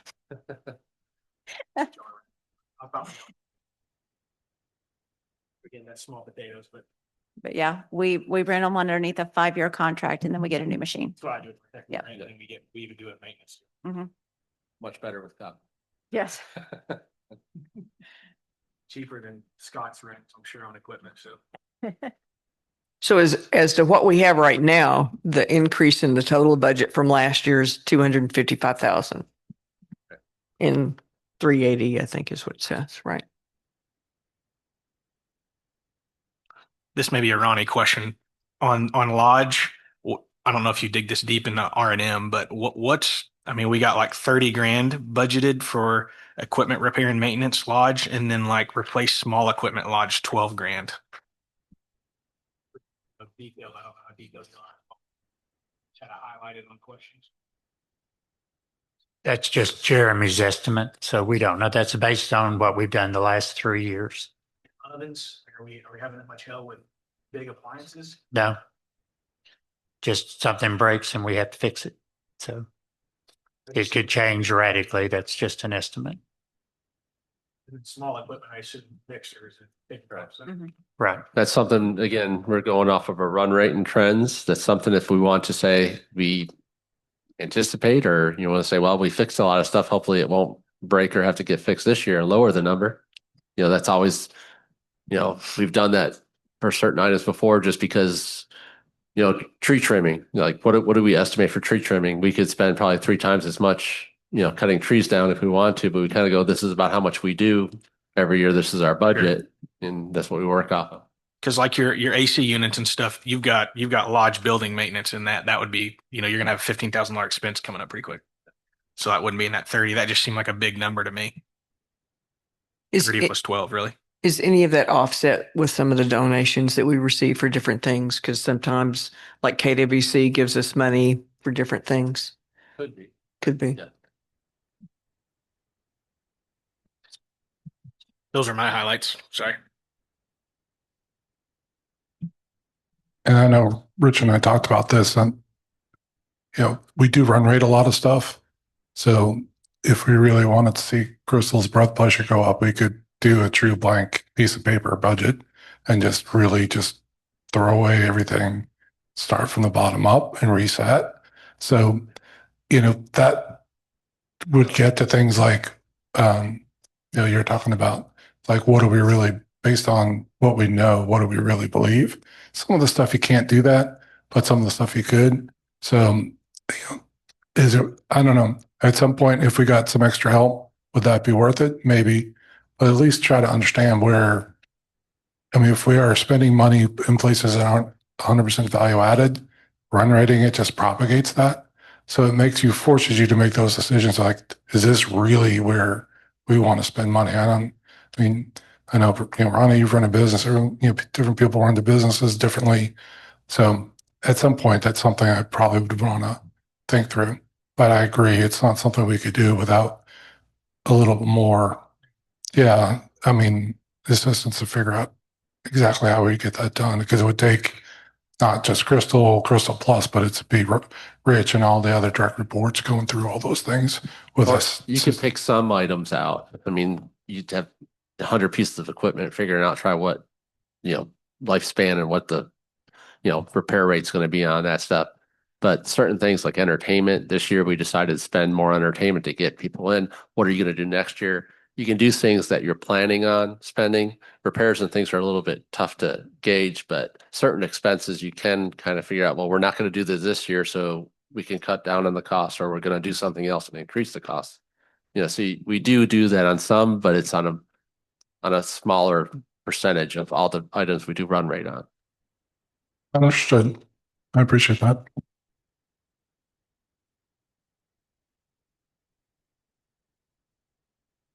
Okay. So I just pulled up like the equipment repairs here at the lodge, and through the end of December or October, we spent $23,600. That'd be the top 5 items. Broke out right there. And I started to say autochloro, which I have no Yeah, idea. And then, Like your dishwasher. okay. And then Trisha Malco, which is, I think she works on the equipment because she'll drop off the invoices in our red box. They do like That's Refrigeration. refrigerator Okay. repair. fridges, freezers. I don't know what Cozzini Brothers is. I don't know what that is. How much was refrigeration repair? What was that one for Malco's? Which month? It ranges from $215 to $1,000. Yeah. Yeah. It's cost of business. Okay. Yep. Yeah. That auto chlor, that's one big expense. I get Yeah. it. We replace the dishwasher, automatic thing, I assume. So, I mean, based on that, I mean, That was I get it. You're 1,500. just extrapolating. Yeah. Yes, I Yeah. get it. That was 1,500 for that. right. I mean, yeah, it's, Constant repairs. and nothing's cheap. It's crazy, especially repairs. Sometimes you do is you get to a certain point in ARC every once in a while, I'll go to and say that it's better to buy a new one than Yeah, repair it. absolutely. But where is that level? Yeah. Yeah. Yeah, don't disagree with doing that. Nothing was just in the head. Right. I think it probably makes sense for my line, obviously, so. And I start to say, if you look at the building repairs and maintenance, most of that is HVAC. So if we are able to negotiate a new contract with a different vendor, we might see those costs go down. And so, I did see that went up appreciably with irrigation repairs for golf. And, we got bit by that quite a bit this last year. I'm just wondering, Brian, I'm sure, has vetted that and said he probably believes it's going to be close to what it was again. no, No. he had me leave it just for the time being. He Yeah. did ask me to provide him details on specific accounts. Yeah. And so he is looking into those. We're making those repairs and we buy parts, or we pay somebody to do it. It depends on what it is, Yes. but the larger pipe that they have to fuse or do anything, that goes out, and that's expensive. Did part of that include the pump house? No, that's separate. Yeah, there were a bunch of small, and irrigation repairs always a lot. The last couple of years, it's been over 40. I went back a few years. The lowest it's been is 20, but it's normally in the $40,000 a year just for irrigation repair. Yeah. So have we done an evaluation of the entire system and what we believe, we've made repairs on and what potentially we have left that might fail, going down the road? A lot of this stuff is repetitive too. It's almost like you're talking about the leaks on the east side for the water department. I mean, I've repaired the same patch probably 10 times on the east side for water repairs. A lot of these, it's the irrigation system at some point will need to be replaced. And that's going to be a huge expense. It's just, you're going to have consistent repairs to a certain extent on this. It's not going to be a matter of repairing and it's done and it's good forever. You're going to have constant repairs. I would assume when you're talking about using UHMW poly or what have you, what lines do we have that's UHMW here? Um, I'm not sure exactly, but they got the pipes that run underneath the road, larger pipes, and then it breaks down. But yeah, It's not that I don't want to do it, but we do it at work all the time. That UHMW is actually a really easy process, so I don't know that we want to tackle that. And the machine's not that much money for the call out fee. Just again, something to look at. I would assume you're replacing heads. I've got to sprinkle my Mylar to edge just daily, you know. yeah, it's the larger pipe. I mean, it's and they come out. So we don't do that. I can ask Brian, but we've been having a service come out and do that.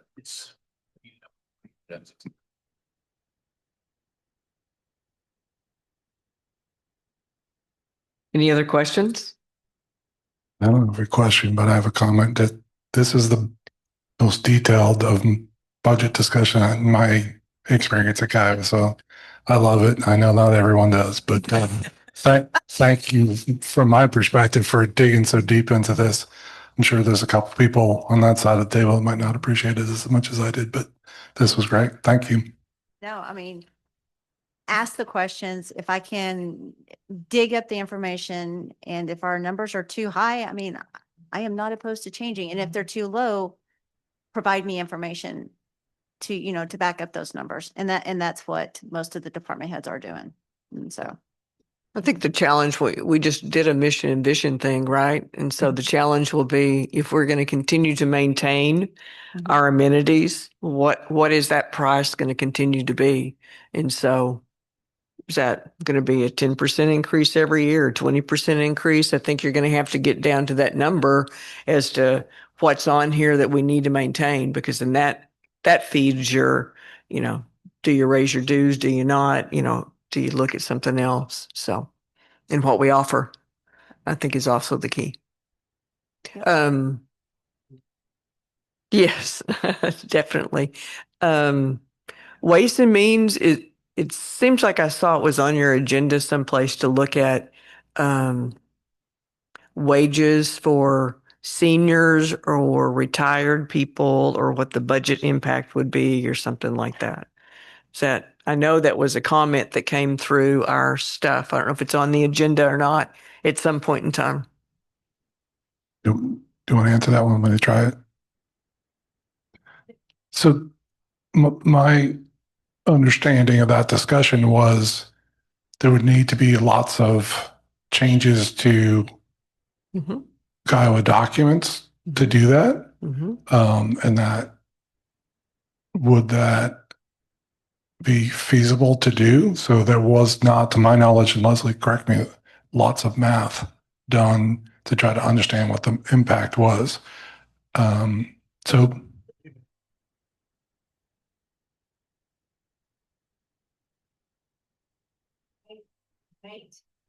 level for elderly and or people. We had a member make a specific request to maintain dues levels for people over a certain age group and or people that were tenured at 20 years or more as Kiowa residents. That would create two fee structures instead of one. And it was determined that that is against our bylaws and constitution. And we cannot have more than one fee structure according to our constitution and bylaws. We don't even have a census where we could even do the math, do we? You wouldn't even know how to do the math. Yeah, we wouldn't even know who those people are.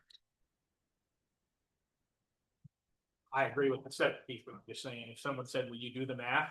You're not even gonna be able to do the math because you're not 65. Plus, it's going to change every year. Correct. Mhm. That would be. I mean, you'd have to extrapolate it based on surveys that we've done. So, Only get a third of the people responded. well, yeah, exactly. So, but I mean, you could come up with some sort of sensitivity analysis, right? That says if this number is third of the community and it goes up by X% per year.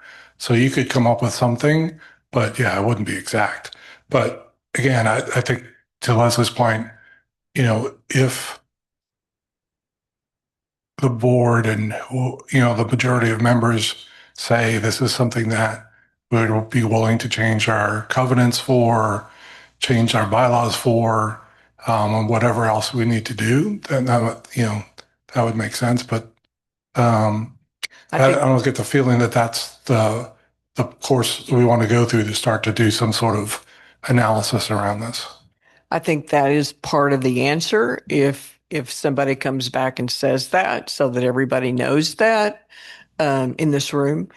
But I think it's also when you look at if you want to increase dues or if you want to change from a 5% increase, we really need 8%, then that also needs to be part of that justification that, we looked at that, but that isn't something we can do because that will be your pushback.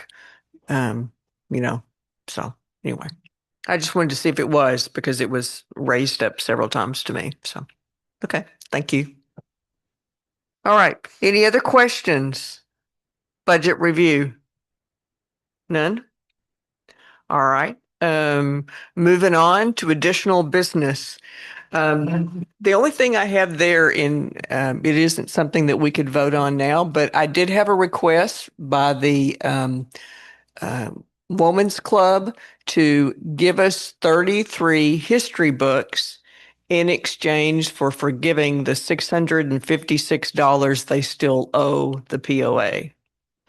And their suggestion was to use those books to educate the board and new members that were coming in. And so it isn't something that we could vote on today. Why do they owe us $600?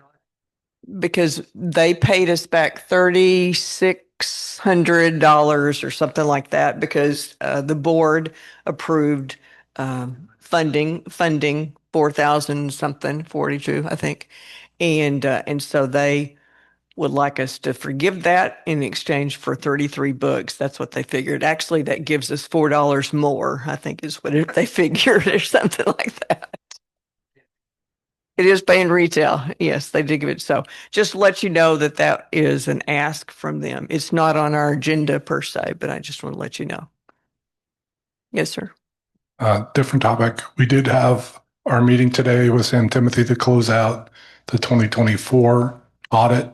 So we'll go through it in more detail next time since, I know the spending a half hour on the audit tonight might not go over too well, but seriously, all the information was positive. He was very complimentary of how some of our financials have changed as far as revenue to liabilities in particular. So we can go through it in more detail, but that meeting went very well. The only other piece I'll bring up today is a few months ago, we talked about how do we evaluate using an auditor year after year after year. So when we went through that, and I can talk about with anyone that's interested, but we came to the point where I think we're pretty comfortable with what our process is as far as using Sam and his firm. He now has a second partner with the same last name. His son has joined the firm, so we have some options going forward. But I think we're in a good place. I was the one that brought it up before, but he was able to give us a lot of good feedback today on that. Okay, good. Any questions? Any additional business that I don't know about right now? All right. Are there any comments from the members? So many of y'all stayed. Jim? Hi, Jim Adams, lot 666. Just first of all, y'all are in an unenviable position. What you were talking about tonight in the budget, it's very difficult. I totally understand it. And so I have a few comments on all that. One is I heard something about CARF and reducing that or using the money out of CARF. I'd be very careful there. I went and read the rule, right, as y'all were talking about that. I think you can maybe reduce the amount you're going to put into CARF, like going forward, like next year, instead of whatever number it is, that you could lower that number. But you can't, once it's in there, you've put the money in there and you're taking away from the members. You're also told the IRS that there's so much money in there and you had to, and I always argue this when I was on the board, you have to budget that money that's in CARF. And that was the point. So the IRS knows you're going to spend that fund in a certain way. And so be careful how you do that. That's all I'm suggesting. The discussion really was going forward, as we're doing 2026 budget and going forward, could we change that allocation? So I completely agree with you But I did hear somebody say, well, we could pay for the sprinkler system out of CARF or something for 2026. if it was budgeted to spend less money in CARF. Agreed. Yep. And then on the par three budget, yeah, I started hearing some stuff there that's concerning that, you know, all that money is our POA money. And I want to see that money in a budget. And so I don't know that we can run that money on a separate set of books, or if we do, I understand why we need to do that because it was a separate little project. So just, we really ought to make sure the auditor and our accountants are really telling us the right way to run a separate level of books so the members can all understand what's going on there. So, and speaking, and you were talking about copies and stuff. You can charge whatever you want on copies. I think that's fine. But when you get into open record requests, which didn't sound like we have any, but if you do, there's laws on what you can charge on open record rest copies. So you have to be specific on that. And Chris, you said what, you know, we have to balance our wants and needs, and I totally get that. But you guys are mainly, your trouble's in M&O, and that's not a wants and needs right there. That's, you got to do it, and that's where your challenges are, and it's payroll and it's benefits, and if it's not for those all that other stuff, and there's chump change, really.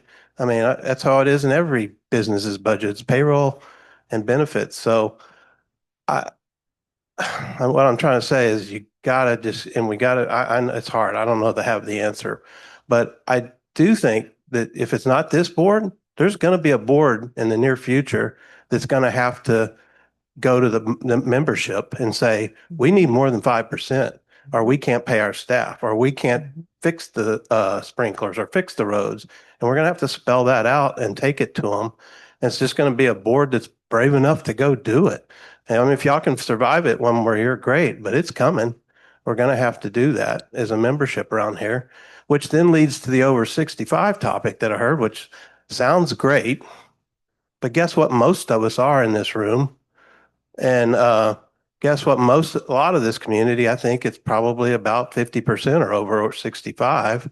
And guess what? Most of those people over 65 can probably afford to pay their dues pretty well. So that's not the answer either, as much as it sounds good.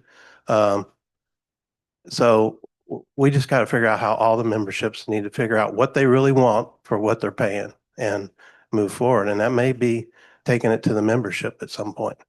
So thanks. Thank you.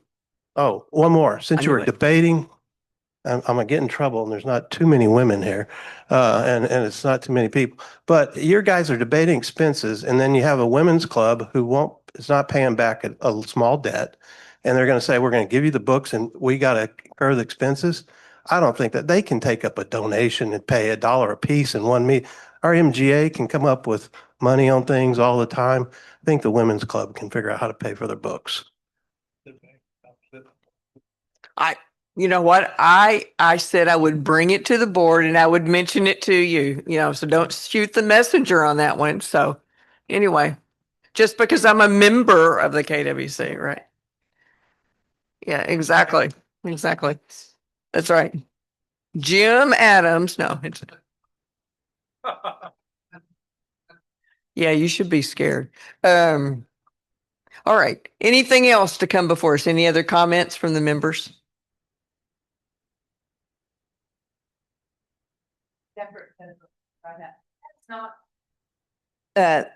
With the par three, it's because those are restricted funds. Those funds that were given to the POA by members and by donors were restricted for use for the par three. So that has to be accounted for separately. Those funds cannot be, yes, they were restricted. The CPA has said that those are restricted funds. We have restricted funds called there's a lot of restricted funds. They all have to be accounted for. No, it's not a restricted fund. It's a restricted funds. Well, and They are restricted, but even like on our income statement, you'll see the par three donation funds, they are on our books per se. It's not a separate set of books. But for like this spreadsheet, it's a separate spreadsheet. That's all we're talking about. It's not a separate set of books. It's just a separate spreadsheet. And for keeping POA and par three separate, that's all it is like I said, the head count, because it's our salaries, I have the head count there, but those salaries are in a different spreadsheet. They're not in a whole separate set of books, accounting books, just for our purposes for budgeting. It's not a separate spreadsheet. Correct. And like I said, all the money shows in there too. It's all the same. Same thing. All the revenue still hits the books. Correct. That's what I'm saying. It's just a separate spreadsheet.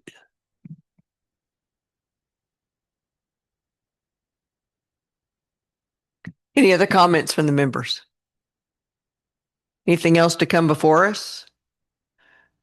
I'll entertain a motion to adjourn. Chris, second.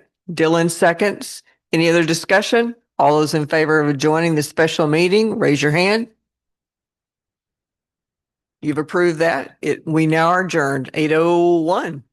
There you go.